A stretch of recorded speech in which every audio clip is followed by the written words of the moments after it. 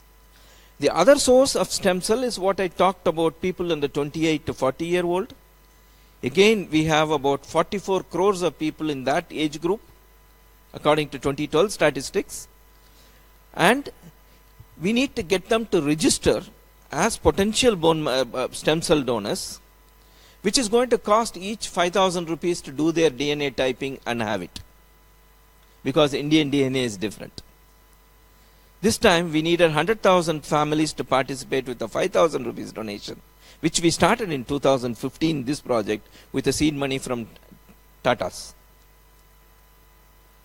So, bottom line is, what Jeevan is trying to do is to address the needs of the future generation of children and adults. I am pretty confident, and I am sure most of my team is pretty confident, when this tree grows, we won't be sleeping under its shadow. We won't be around. But our challenge today is to find people to work with to create something of national importance. We are still scouting for leaders. We are still scouting for, let's say, can we get it under CSR? Can we get it under 20,000 people thing? So there are a lot of things that are going on. So unless we have people to work with. You were talking about Jack Welch, and one of the things is, I think Alan Mulally somewhere, working together is the book's name. Unless we work together, we are not going to solve this major problem for India, which for 75 years governments are turning a blind eye. That's what we are in as far as the stem cells are concerned. Fascinating vision. You know, the best way to understand a vision is looking at what should be. And that's what entrepreneurs are very good at doing, which is looking at the future. So he's talking about what must be done for our children and grandchildren, not even for our generation. So this is looking at the future. And when you're looking at the future and you're giving us a statistic where you need 30,000 rupee donations from 30,000 Indians, and you've been able to collect in 13 years, you've been able to collect, or 10 years, you've been able to collect 6,800 donations, right? How do you lead a vision with so much resistance? Where does there's a beautiful word which is not used often, but is practiced a lot. All of us have it. That word is called resilience. Resilience is the inner strength. Edirneechal podrathu. You know, when you are not having any evidence that things are going to go fine, okay, or things are heading in the right direction, and the evidence irukadu, enga poronne theriyadu, you can't know where you're heading, there's complete darkness. In that, to stay put, you need resilience. So where does your resilience come from? See, here the problem is only one thing, it's the funding. For good or bad, there was something which was done of a life's work in 21 years, which we exited. I think that was serving as a buffer to keep this going. Actually, on 24th September 2012, again over a cup of tea, we almost took the decision to pull the plug on this public cord blood bank. We did. We said we tried, we failed. There's nothing wrong in that. We tried our best and we failed. And in fact, she wanted to pull it down in November. This time was a change. I said, let's wait till 31st March. Let's the last quarter brings in some donations. If it is not, I take it a point. We will write an obituary and let's do something else in life. But I was in Africa. After that, I left in February for Africa. And when I came back, there was a phone call which said that it's a call from ICICI Bank. It said, we have been trying to reach you. We sent you mails. I said, I haven't seen regarding what. We want to give you a loan. I said, we are already 8 feet under the ground. I don't want your loan. Sir, this is totally different. Allow us to come and talk to you. I said, tomorrow morning. So they came in. The thing was something different. There was a fund which was available with Government of India, which came in 1985, which has been going around and making its own money in technology investments. And they had, the fund is closing, they have some funds with them. So they wanted to invest it and provide it to something else. Somebody talked about us. So I asked them, how much are you going to give? So we'll give you 15.54 crores. Where did you come from the number? Sir, this is one of the proposals you had sent somewhere else. I said, I can't take a loan because I don't even, what is the interest? They said 1% service charge. We looked at each other, took it to the board, and board was sort of divided. Sometimes a consensus doesn't bring up when you need to take a decision. Some wanted to leave the board. I said, finally, we took a call. We are going ahead with that. Whoever wants to stay can stay. Whoever wants to leave can leave. And there are a lot of supportive people on that. We took the thing, not knowing that we will not be able to repay it, or knowing that we won't be able to repay it. Today they declare me as a defaulter like Nirav Modi and Vijay Mallya.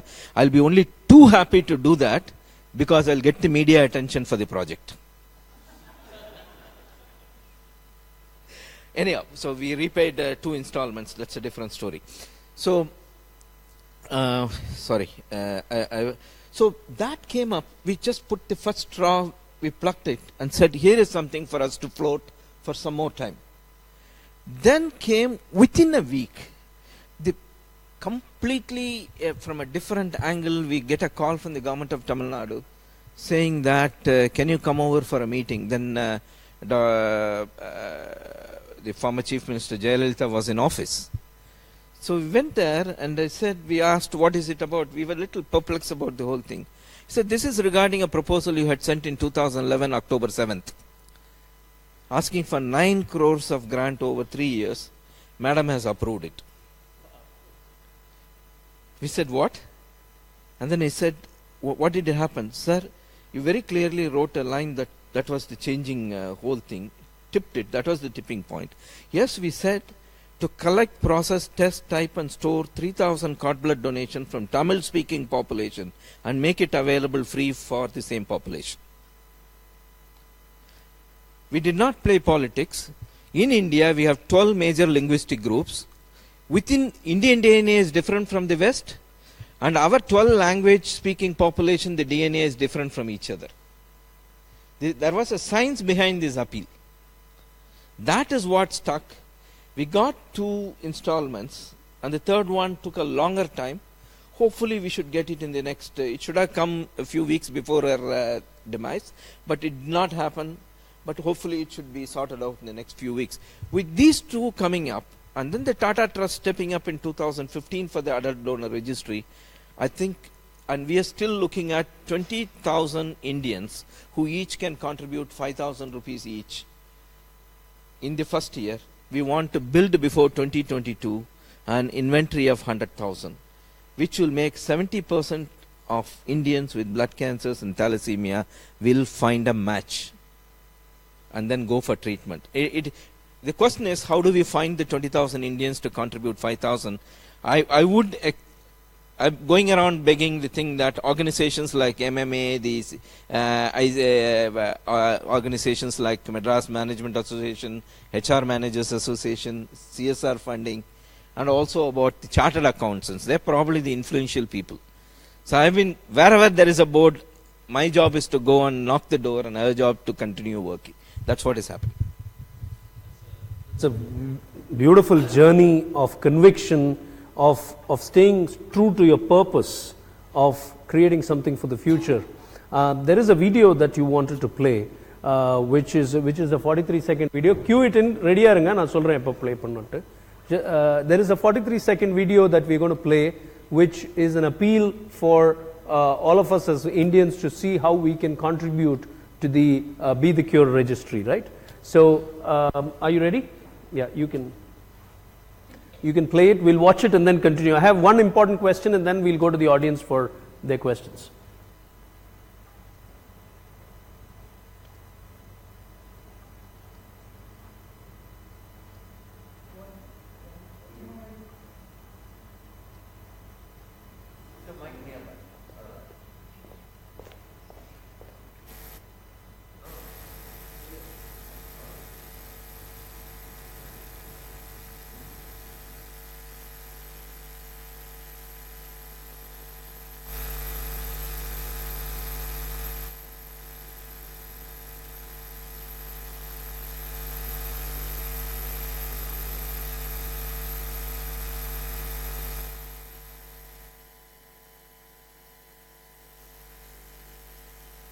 My dear Indians, do you know matching stem cells can cure over 70% of Indians with blood cancers?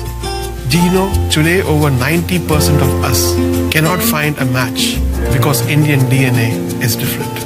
Unlike in the West, India does not have a large enough bone marrow registry. If you are between 18 and 50 years, it is your time to save an Indian life. Sign up with me as bone marrow donor with Jeevan's Be the Cure Registry. Jai Hind.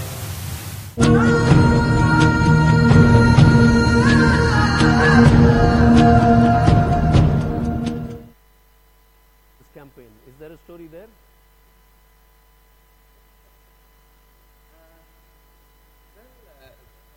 We have another member on the board. It's Mr. Jayendra Panchapakasan, who's from the Cube cinemas. Cube has been around the news in the recent times for different reasons, no fault of theirs. So he has been trying to reach out to him to. So when we three went to his house. He called us, and we started talking. We had a 10-minute appointment, so we said we'll explain the whole thing, and then come back. But it went on to almost close to 2 hours, chatting on different things. At the end of it, he asked, "What can I do?" I said, "This is what the thing." He said, "Can you send us a script in the next 2 hours?" So all three came to her house, sat down, wrote the script, and then texted the whole thing. And the next morning, we had the rocket.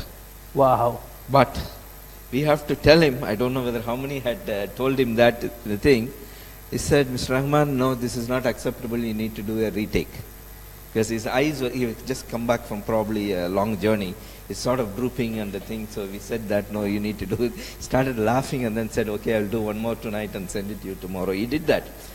But having said that, the following morning we were surprised to receive an email which he had forwarded, in which he said, "Yesterday I was so taken up by this and I did this, but I did not realize the importance. Here's a mail I'm forwarding from a friend of mine who's looking around for a matching donor for her child who has got blood cancer." Wow. This happened the following day. Within the night of the video Within release? 48 hours. I would say 48 hours. Okay. Okay. So after that, we've been in touch on, there are several things are going on. Hopefully something big will happen. That's amazing. So how does a person like you with over 20 plus years in social entrepreneurship take a decision to give up on a project like the blood bank? I still have that question before I go to the audience. How difficult was that choice to close down the blood bank because it was not viable anymore?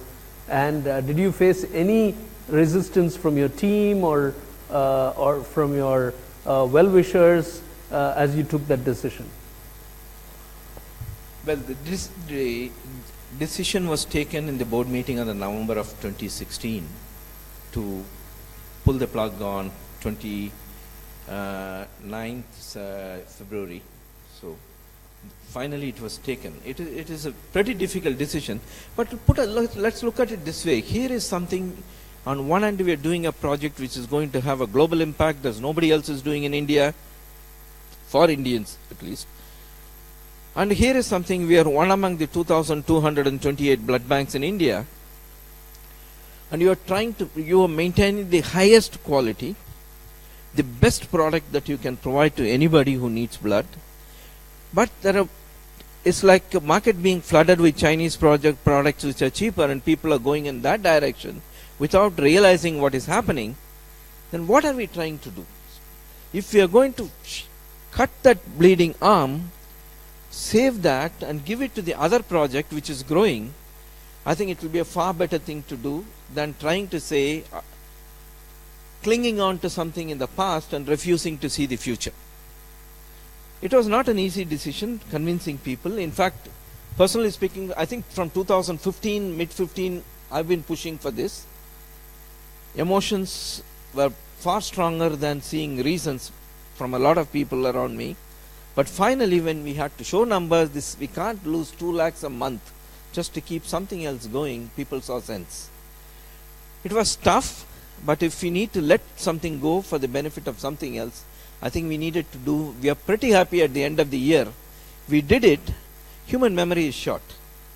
It's 1 year plus over, and not many people said we are missing you, for whatever reason it is. We do keep hearing it periodically, because yesterday there was someone called and said we needed 3 units of AB positive blood immediately. Can you help us? It's a heart transplant. Someone on a corporate who has been helping us. He said, we don't have the blood bank. That I know, but I know you people can do it. Yeah. But one of my colleagues who worked in the blood bank was smart enough to look at the bone marrow donor registry, pick up 3 AB positive donors, call them and tell them this is the story. Within the next 90 minutes, all of them were there in the hospital to donate blood. Fantastic, fantastic. So that is the team that I started talking about. That is the team which keeps us going and gives us the energy to keep the resilience that you are talking about. So the learning there is, as entrepreneurs, entrepreneurship is largely about leadership, which is the ability to see reality and mobilize the appropriate response. You have to do what you have to do. And in a way, all of us do it in our personal lives. We have to do what we have to do. And that's exactly what Dr. Srinivasan is talking about. What they did further on is they set up a diagnostic service, a business that they know like the back of their hand, called Healyst, and they're pumping all the proceeds from that into the stem cell bank project, which goes to be the Cure Registry, so that the stem cell bank project can continue to move forward, right? That's the idea. Yeah, that's right. But Healyst again is a thing, is not our in the radar to start. Healyst comes from health catalyst, the 2 words. But when we shut down, pulled the plug on the blood bank, we had a whole floor with us, and we had about 16 people with us who worked from anywhere between 22 years from the day Jeevan started to around 7 years. Our attrition rate has all along been pretty bad. I don't know whether it's good or bad, the thing. So we had a team, people who believed in his vision. We had a team, we had the place, we know a trade, and we felt it is time that the diagnostic cost is going upwards. We needed to bring it down. So we decided to disrupt. We got into it on last April 14th. It's a little over a year. So we are happy the way in which we are going. And of course, again, our vision is very clear. When we make profit, we have not yet made profit.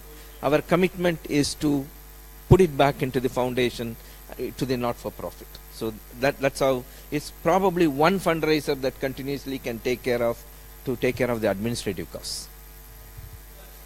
Open up the floor for questions here. Any question, keep it sharp. I'm timing it. We'll have time exactly for 3 questions. Okay? Who's asking the first question? Can we share some of the feelings? No, you can share it offline. Only questions, please. I'm sorry.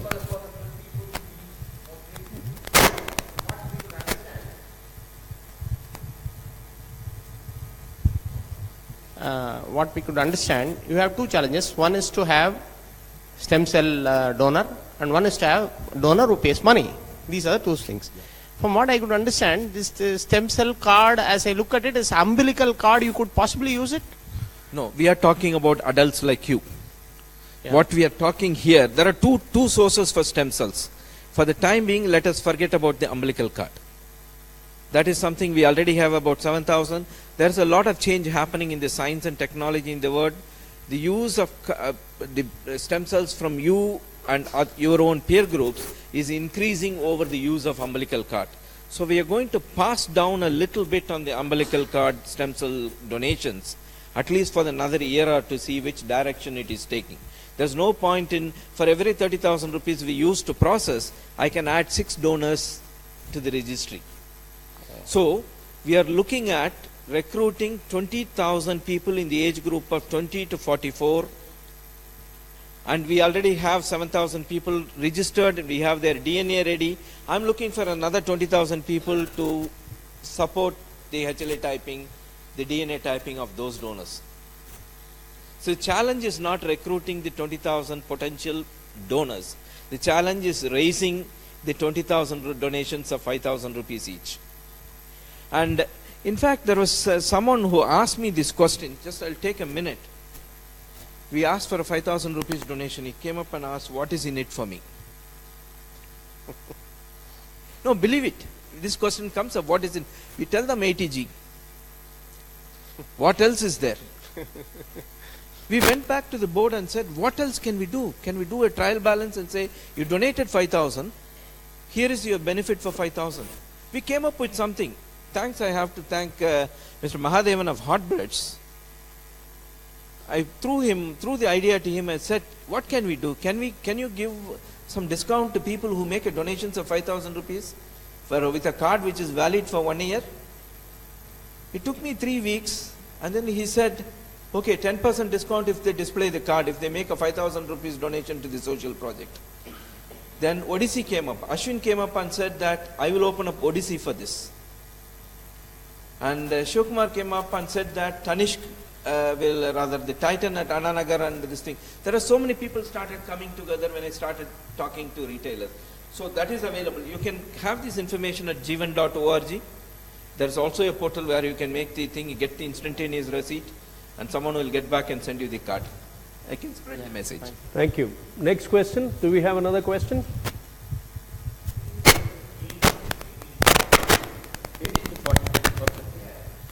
18 to 40. The reason 18 to 40 is, of course, one is legally you need to go through that lower end age. In fact, it's 20 because we recruit more and more blood donors as regular blood donors as bone marrow. We said at least twice they should have donated because blood donors know what it is to save a life. They will be more committed if and when they are met, maybe after 4 years or 5 years. That is one part. The upper limit of 44 is what we are talking about.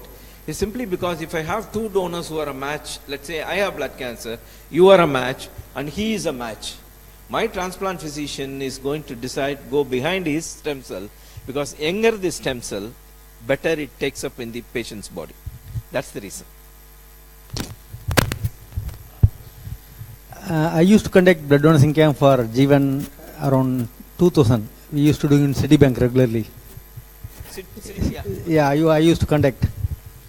Now I want to know, I am from medical tourism, I want to know what is the difference between blood donor and stem cell donor. How, suppose blood donor we can donate every 3 months once, stem cell? Blood donation you can do once in 3 months, that's fine. In a stem cell donation, there are 2 steps are involved. The first step is, if you are in the age group, if you are committed, you register, you will give a 3 ml of blood for your DNA typing. With that, it's over. Your name is in the database. We don't even know when you will be a match for someone. It could happen. It may not happen.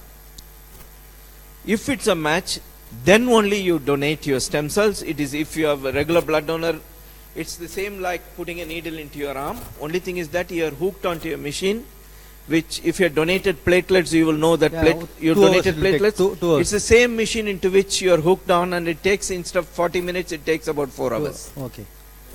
Yeah. That's all. How many times one can donate stem cells? It depends on how many times you are the fortunate saver for so many people. The DNA needs to match. I know I met someone recently. She has donated 3 times in a span of 2.5 years. Stem cell. This is a girl from London whom I happened to meet. She said when he started talking and then said that she has donated 3 times. She was one lucky thing where it matched 3 different people. So she has donated 3 times. Okay. So that's what, until you are a match, you will not be called for donation. Because BMT, I am associated with medical tourism, BMT people, they keep on donating stem cells. So just I want to know, last thing. See, in the platelets, they take the platelets. Yeah. On machine. We will do offline, we will discuss that. Yeah. I think offline. I'm also watching the time, and I need to hand it back to Vijay. Both of us have perfect timing between us. We are running between the wickets. Is very good. We should apply for IPL next year, both of us. You know, we will not get run out. Don't run with Raina. Yeah, don't run with Raina. So I think this has been a fascinating conversation. What I wish we had more time, Srini, to go over some more facets of your entire entrepreneurial journey. But what I'm taking away is, it takes a lot on somebody to start in a particular direction in life, which is medicine, move into entrepreneurship, for-profit, capitalistic project, okay, and then move into social entrepreneurship, take a deep dive into something which, as he said, which the children, the grandchildren are going to benefit from, not even us. And I wish you a long life, Srini, but it's quite possible that something like Jeevan, the stem cell bank, the Be the Cure registry, clearly will outlive you and outlive some of the people that are associated with it currently. So this is completely futuristic. And to take the deep dive, to take a decision to pull the plug on something that's not working, all these are amazing leadership traits which are not common, and therefore I'm delighted that we had you on this Uncommon Leader show. But there is a facet of Srini, being the man that he is, he didn't talk about. To talk about that facet, I'm going to tell you a short story, a 1-minute story. This is a story of a man who went to a Zen master and asked him, "Master, how can I become a Buddha?" So the Zen master gave him a tight slap. So the man was startled. He said, "What? Master, நான் உங்ககிட்ட கேட்குறேன், நான் எப்படி புத்தா வாங்கலான்னு கேட்குறேன்." பலார்னு இன்னொன்று அறிஞ்சாரு. Second slap. "Master, whatever it is you tell me, no, why are you hitting me? You're just going at me. Why don't you tell me? My question is, how do I become a Buddha?" So the master said, "What should I do when a Buddha comes to me and asks me how to become a Buddha?" And that explains life for all of us. There are only two kinds of people in life. People who know that they are a Buddha, and many people who don't know that they are a Buddha. Srini belongs to the category of people who knows that he is a Buddha. Now, who is a Buddha?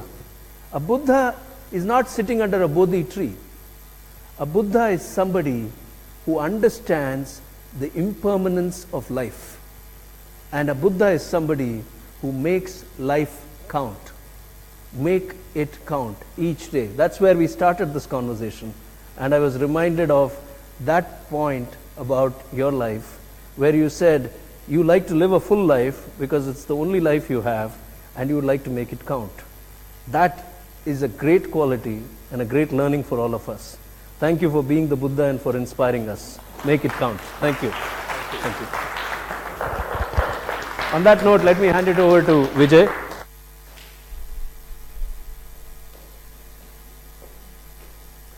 Thank you, AVIS, and thank you, Dr. Srinivasan. I wish many doctors are like you. When we see so many news every day in newspapers, how we should regulate the price, how we should regulate the money, and I know some of the members, even for X-ray house, they refer, take money. It's a bad world, but there are some good people in the society who really makes us feel good to still live and have lots of belief in doctors. And what you're doing is fascinating, and we are indeed privileged to have had with you, and we would look forward to have you more often. And AVIS, may I request you kindly present a memento on behalf of a member, please. We both should jointly present in your fascinating view. Thank you.